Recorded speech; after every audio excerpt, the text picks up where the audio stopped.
Bonjour à tous. Aujourd'hui dans cette vidéo, j'ai décidé de pousser un coup de gueule contre ces gens qui se prétendent de gauche et qui, vous allez le voir, instrumentalisent entre autres le conflit israélo-palestinien pour véhiculer, répandre des idées antisémites et étayer des théories du complot mondial bien entendu, dont les juifs seraient les instigateurs. Comme le savent déjà ceux qui me connaissent depuis plusieurs années, j'ai pris position au cours de l'été 2014 pour les Palestiniens de Gaza bombardés par l'armée israélienne. Comme beaucoup de gens, j'ai été à la fois scandalisé par la violence de l'intervention militaire israélienne et profondément touché, ému par la souffrance du peuple palestinien.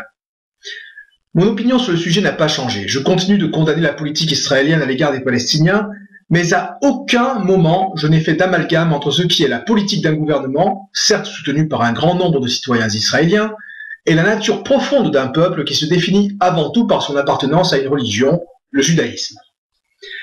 C'est d'ailleurs le problème en ce qui concerne Israël. À ma connaissance, aucune nation à part Israël ne fonde autant la notion de citoyenneté sur l'appartenance à une religion commune. Pour preuve, tout juif qui le souhaite peut entreprendre de faire son alia et partir s'installer en Israël, qu'il parle hébreu ou pas, qu'il ait déjà mis ou pas les pieds en Israël. La seule condition requise pour se lancer dans cette aventure est qu'il puisse apporter la preuve de sa judaïté. Cela pose évidemment un problème dans la mesure où ce nouveau venu bénéficiera du plein statut de citoyen, alors que les Palestiniens, présents sur leur terre depuis des générations, voient leur territoire rétrécir comme une peau de chagrin au fur et à mesure que les colonies israéliennes s'étendent pour accueillir les arrivants. Je ne débattrai pas ici du caractère légal ou illégal de ces colonies, les points de vue en la matière étant divergents, d'autant que je ne suis pas un spécialiste de la question. Ce que j'essaie de démontrer ici, c'est que la rancœur des Palestiniens à l'égard d'Israël est légitime, et que la politique nationaliste, sioniste du gouvernement israélien ne peut que faire empirer les choses. Sionisme, sioniste, voilà des termes qui me paraissent souvent utilisés à tort et à travers. Pour clarifier les choses, je vais vous lire la définition qui en est donnée sur Wikipédia. Le sionisme est une idéologie politique fondée sur un sentiment national juif décrite comme nationaliste par les uns et comme émancipatrice par les autres, prônant l'existence d'un centre territorial ou étatique peuplé par les juifs en terre d'Israël.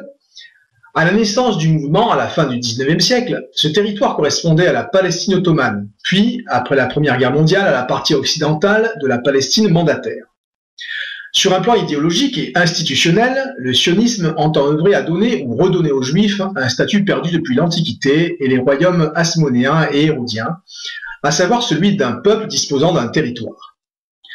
Il faut le différencier du post-sionisme, qui veut donner une orientation laïque à l'État d'Israël, normaliser les relations avec les Palestiniens, et du néo-sionisme qui milite pour la migration des Palestiniens et des Arabes israéliens vers les autres pays arabes.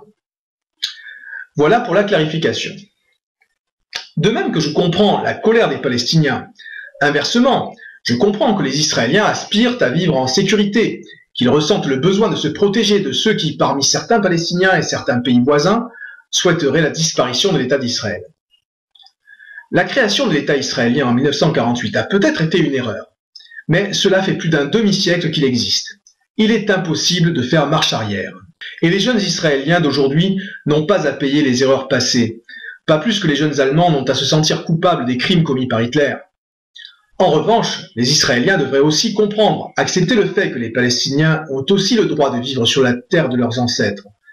Israéliens et Palestiniens, Juifs et Arabes, sont condamnés à vivre côte à côte.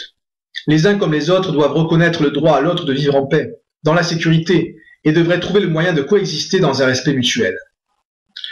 Mon avis sur la question est qu'à l'heure actuelle, la politique nationaliste menée par Israël, soutenue depuis trop longtemps par les États-Unis, et ce n'est pas prêt de s'arranger avec l'élection de Donald Trump, ne va pas dans le sens d'un apaisement, bien au contraire. C'est la raison pour laquelle j'ai exprimé à de nombreuses reprises, et je continue d'exprimer mon opposition à cette politique, opinion partagée par certains Israéliens, trop peu nombreux, je l'admets, comme Shlomo Sand, historien de renom, qui enseigne à l'université de Tel Aviv. Tout ça pour dire quoi?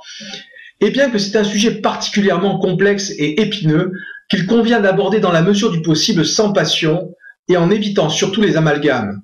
De même qu'il convient de ne pas faire d'amalgame entre musulmans et islamistes à l'heure où le salafisme met le Moyen-Orient à feu et à sang et s'est exporté chez nous sous la forme des attentats meurtriers que nous avons eu à déplorer ces dernières années.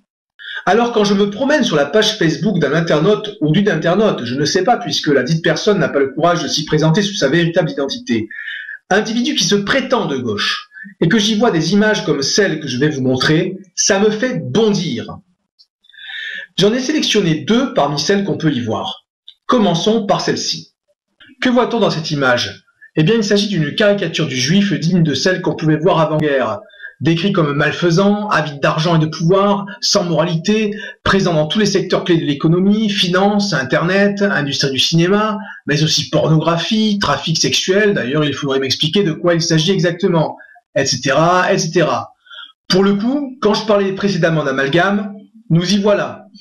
Alors si ça n'est pas de l'antisémitisme pur et dur, personnellement, je ne sais pas ce qu'il en est pour vous, mais moi, ce genre d'image, ça me donne la nausée. Voici maintenant une autre image que j'ai trouvée sur le mur de cet individu. Je vous laisse la regarder attentivement. Alors, qu'est-ce qu'on y voit? Un bâtiment qui a l'allure d'une maison, plutôt sympathique, et qui, d'après ce qui est inscrit en bas de la photo, ferait partie du camp de Mauthausen en Autriche. Et puis, il y a une légende qui dit « Bordel dans le camp de concentration », piscine, maternité, théâtre, bloc opératoire, terrain de foot, hôpital, concert, orchestre. Alors, qu'est-ce que cela signifie? Que les camps de concentration étaient des camps du Club Med? Alors, il se trouve que certains historiens, dits révisionnistes, ont émis des doutes sur l'usage des chambres à gaz à des fins d'extermination des Juifs. Je ne vais pas entrer dans les détails, cela prendrait trop de temps. Mais, pour un certain nombre d'entre eux, il ne s'agissait pas de négationnisme. Ils ne niaient ni les persécutions dont les Juifs avaient été victimes sous le régime hitlérien, ni le fait que la plupart n'en sortaient pas vivants. Je n'ai pas ici l'intention d'apporter la preuve que les thèses révisionnistes sont de pures affabulations ou pas. D'ailleurs, je n'ai pas les compétences pour le faire. Je ne suis pas historien.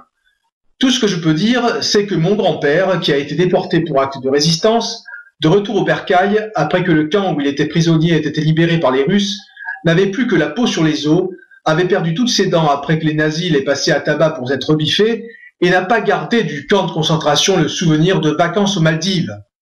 De telles illustrations, sorties du cadre des recherches historiques dont elles s'inspirent, ne servent qu'à une chose: nier purement et simplement les crimes nazis et les souffrances de ceux qui ont été persécutés, déportés et assassinés au nom d'une idéologie qui avait décrété qu'ils étaient responsables, de par leur appartenance à une communauté religieuse, de tous les maux de la société. Et c'est à vomir. Ça l'est d'autant plus que c'est le fait de quelqu'un qui a le culot de se prétendre de gauche. Alors, même si les Israéliens ont parfois tendance à instrumentaliser la Shoah et à traiter de nazis tous ceux qui critiquent ou condamnent leur politique vis-à-vis des Palestiniens, il n'en demeure pas moins scandaleux d'utiliser de telles méthodes pour dénoncer ce que certains qualifient de complot sioniste, complot dont l'existence reste encore à prouver. Mon avis sur la question est que les Juifs, et les Israéliens en l'occurrence, sont simplement comme beaucoup d'autres peuples. Ils voient midi à leur porte. Et le fait d'avoir été victimes de persécutions et d'un génocide ne les a pas rendus meilleurs que les autres, ni pires. Il ne fait pas de doute que les crimes nazis à leur égard leur servent à légitimer l'occupation d'un territoire, d'une terre, la terre d'Israël, que l'idéologie sioniste affirme comme leur revenant de droit. On a le droit de le contester, certes, mais en aucun cas par de telles méthodes. Pour ma part, et sur un plan plus personnel, je connais de nombreux juifs. Il y en a que j'aime et d'autres que je n'aime pas. J'en connais qui sont des crapules, comme j'en connais qui sont des gens admirables. Il en est de même de nombreux musulmans, de chrétiens ou d'athées. En revanche, je n'ai que mépris pour des individus qui salissent les idéaux de gauche, qui se doivent d'être des idéaux humanistes, avec ce genre d'illustrations et de théories malsaines qui incitent à la haine du juif et qui me rappellent les heures les plus sombres de l'histoire du XXe siècle. Merci à tous ceux qui m'auront écouté jusqu'au bout. Je vous dis au revoir et à bientôt.